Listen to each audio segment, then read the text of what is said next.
এই শুকনো পাতাটিকে দেখুন, নিষ্প্রাণ হয়ে পড়েছে। কোনো একটা সময় এই পাতাটি একটা গাছের ডালে ছিল। সেই গাছ ওর লালন পালন করত। যখন যখন বাতাস বইত, এই পাতায় কম্পন দেখা দিত, মনকে প্রফুল্ল করে তুলত। কোনো একদিন এই পাতা গাছের ডাল থেকে ঝরে পড়ে গেল। নিঃসন্দেহে ও নিজের স্বাধীনতা পেল, কিন্তু আস্তে আস্তে শুকিয়ে গেল, নিষ্প্রাণ হয়ে গেল।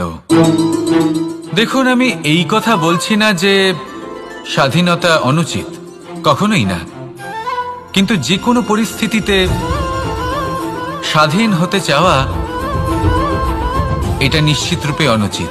আমরা যদি আমাদের জীবনে পরিবারের গুরুত্ব ভেবে দেখি, তাহলে এই পরিবারে যতই মতভেদ থাকুক না কেন, যতই মনোমালিন্য থাকুক না কেন, যতই বিবাদ থাকুক না কেন, এই সব মিটিয়ে নেওয়া অত্যন্ত প্রয়োজনীয়। সেই সবকিছু সমাপ্ত করা অত্যন্ত প্রয়োজনীয়। কখনো এই পরিবারকে ভাঙতে দেবেন না, কখনো এই পরিবার থেকে দূরে চলে যাবেন না। এই পরিবার হলো আমাদের জীবনের একটা অমূল্য সম্পদ, অমূল্য এক আশ্রয়, যা এই সংসারে হয়তো কোথাও আপনি পাবেন না। তাই একে আগলে রাখুন। ভেবে নিন আপনি পাতা আর আপনার পরিবার সেই গাছ। আসুন আমার সাথে ভালোবেসে বলুন, রাধা রাধা। অনেক সময় আমরা জীবনে অনেক মানুষকে এমন বলতে শুনে থাকি যে আমি অসফল হয়েছি কারণ আমার সময় ভালো যাচ্ছিল না।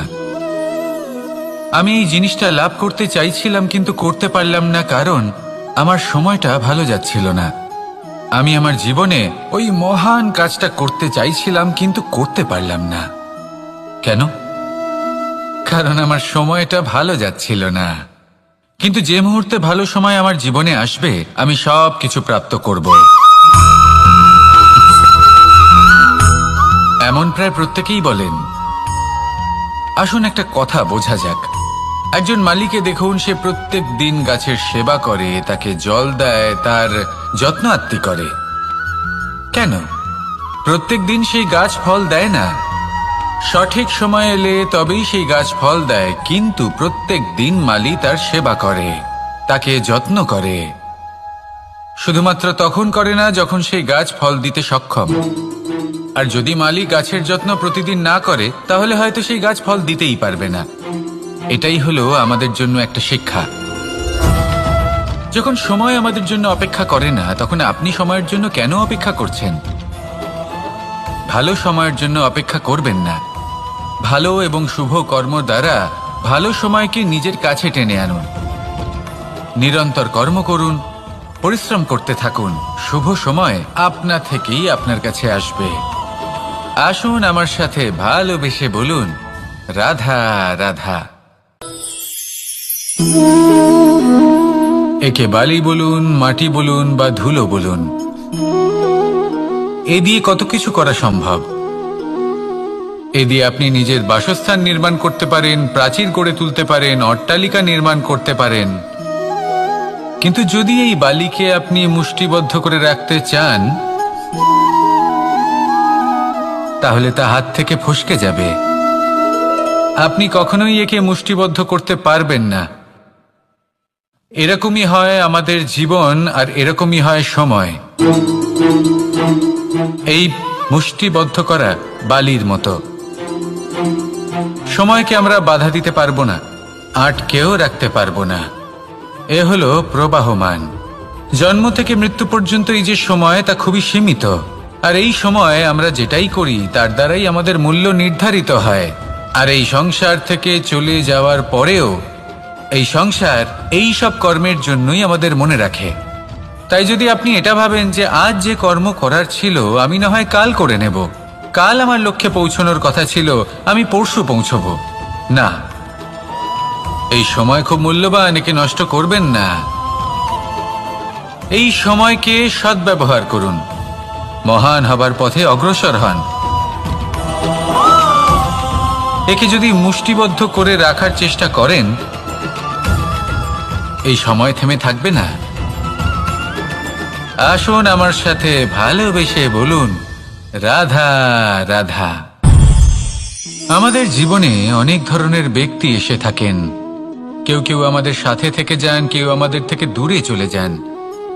কেউ ভালো মানুষ হন, কেউ খারাপ মানুষ। কিন্তু আমরা সবসময় সেই সময়টাকে নিয়ে দুঃখ প্রকাশ করি যখন আমাদের জীবনে কোনো খারাপ ব্যক্তি প্রবেশ করেন। তারা আমাদের খারাপ অনুভূতি দেন, দুঃখ দেন, কষ্ট দেন। আমরা সবাই তাকে ভালো মন্দ কথা বলি। কিন্তু কেন? এমন বিভিন্ন ধরনের মানুষ, খারাপ মানুষ, ভালো মানুষ সবার জীবনেই আসেন এবং সকলকেই একটা অমূল্য শিক্ষা দান করে যান। এবার আপনি নিজেই ভেবে দেখুন, জীবনে যখন প্রথমবার আপনি আগুন স্পর্শ করেছিলেন তখন আপনি একটা শিক্ষা লাভ করেছিলেন যে আমাকে আগুনের থেকে একটু দূরে থাকতে হবে। তারপর আস্তে আস্তে আপনি শিখলেন যে কিভাবে এই আগুনকে নিয়ন্ত্রণে রাখতে হবে। তারপর আপনি শিখলেন যে কিভাবে নিজের জীবনে তাকে প্রয়োগ করতে হবে, তা সে অন্ধকারে প্রকাশ লাভ করার জন্য হোক বা খাবার বানানোর জন্য। সেইভাবেই কোনো খারাপ ব্যক্তি যখন আপনার জীবনে আসে কোনো শিক্ষা দিয়ে যান, তার প্রতি কৃতজ্ঞ থাকুন। তার বিষয় খারাপ ভাবার বা খারাপ অনুভূতি নিয়ে থাকার কোনো প্রয়োজন নেই। সেই শিক্ষা লাভ করুন, ইতিবাচক মনোভাব নিয়ে জীবনের সামনে এগোতে থাকুন। কেউ নেই যিনি আপনাকে বাধা দিতে পারেন। আসুন আমার সাথে ভালোবেসে বলুন, রাধা রাধা। এই সংসারে অনেক অনেক এমন জ্ঞানী আছেন যারা নিজের সমস্ত জীবন জ্ঞান অর্জন করতে অতিবাহিত করেছেন।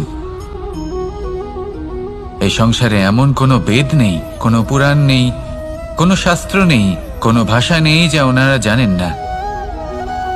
এমন কোনো বিষয় নেই যা নিয়ে ওনারা কোনো বক্তব্য রাখতে পারবেন না। কিন্তু আমরা এই সকল জ্ঞানীকে কি ভালোবাসতে পারি? এনাদের সকলকে সম্মান করতে পারি না। কারণটা কি? দেখুন, বেদ পড়া একটি আলাদা বিষয়, বেদনা বুঝতে পারা অন্য ব্যাপার। এবং বেদনা বোঝার জন্য, সেই জ্ঞান লাভ করার জন্য আপনাকে মন থেকে করুণা এবং প্রেমের সঠিক অর্থ বুঝতে হবে। সামনের ব্যক্তির বেদনা বুঝতে হবে, তার যন্ত্রণাকে বুঝতে হবে। তারপর যে জ্ঞান আপনি অর্জন করেছেন বেদ থেকে, পুরাণ থেকে, শাস্ত্র থেকে, তা প্রয়োগ করে তার বেদনার নিবারণ করা, সেটা বেশি গুরুত্বপূর্ণ। সেই জন্য জীবনে শুধুমাত্র শাস্ত্র এবং বেদ পড়ে জ্ঞান অর্জন করতে সময় নষ্ট করবেন না। মন থেকে প্রেমের কি অর্থ সেই বিষয়ে জ্ঞান লাভ করার চেষ্টা করুন। করুণাও বুঝতে চেষ্টা করুন। একজন শ্রেষ্ঠ ব্যক্তি হয়ে উঠুন আর আমার সাথে ভালোবেসে বলুন, রাধা রাধা। একটি হাতির শরীরে কত বল থাকতে পারে সেটা আমরা সবাই জানি। একটা প্রহারেই বিশালাকার প্রাচীর ভেঙে পড়তে পারে। কিন্তু সেটা তখন হয় যখন সেই হাতির নিজের শক্তির বিষয়ে কোনো ধারণা থাকে। যদি সেই হাতিকেই বন্দি করে নেওয়া হয় তাহলে সেই হাতি তার পরাধীন থাকার অভ্যাস হয়ে যায়। এই পরনির্ভরশীলতা আমাদের শরীরকে নয়, আমাদের মনকে বন্দি করে ফেলে।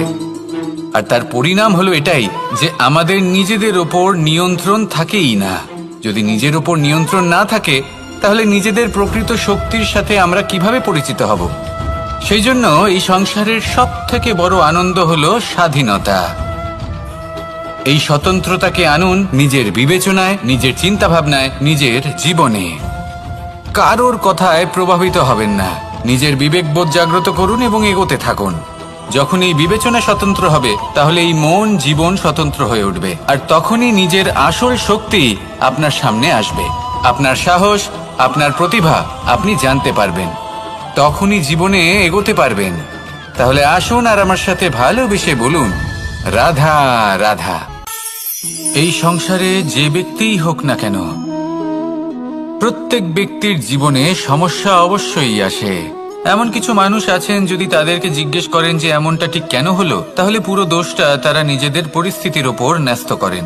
যে আমি তো এমন একটা পরিস্থিতিতে ছিলাম, আমি কিভাবে কিছু করতাম, আমার কাছে আর কোনো বিকল্পই ছিল না। চলুন কথা বলা যাক মহাভারত নিয়ে। ভীষ্ম পিতামহ, ওনাকে জিজ্ঞেস করা হলো আপনি এরকম প্রতিজ্ঞা কেন করলেন? উনি বললেন যে আমি পরিস্থিতির অধীন হয়ে পড়েছিলাম, সেই জন্য। এই প্রশ্নটাই যখন অর্জুনকে করা হলো তখন অন্য একটি দিক প্রস্ফুটিত হলো। অর্জুন নিজের পরিস্থিতির কারণে জীবনে কখনোই বাধা পড়েননি। তিনি সিদ্ধান্ত নিয়েছিলেন সংঘর্ষ করার, সংসারের নিয়মের বিরুদ্ধাচারণ করার। এই সংসারে আপনি যা কিছুই হয়ে উঠতে পারেন তার সমগ্র শ্রেয় শুধুমাত্র আপনার পরিস্থিতির ওপর চাপিয়ে দেওয়া যায় না। সেটা নির্বাচনের উপর নির্ভরশীল যে সেই পরিস্থিতিতে আপনি কি নির্বাচন করেছেন। যদি সেই মুহূর্তে ভীষ্ম পিতামহ স্থিরতার সিদ্ধান্ত নিতেন, বিশ্লেষণ করার সিদ্ধান্ত নিতেন যে কি উচিত কি অনুচিত, কারা ধর্মের পক্ষে কারা ধর্মের বিপক্ষে, যদি শুধুমাত্র অস্ত্র হাতে ধৃতরাষ্ট্র এবং দুর্যোধনের বিরোধিতা করতেন, যদি শুধু এটুকু করতেন, তাহলে মহাভারতের মতো মহাযুদ্ধ কখনোই হতো না। সমস্যা সবার জীবনেই আসে, কঠিন পরিস্থিতিও সকলের জীবনে আসে। সেই ব্যক্তি এগিয়ে যেতে পারেন যিনি শ্রেষ্ঠ নির্বাচন করার ক্ষমতা রাখেন। তাহলে সেটাই করুন আর আমার সাথে ভালোবেসে বলুন রাধা রাধা।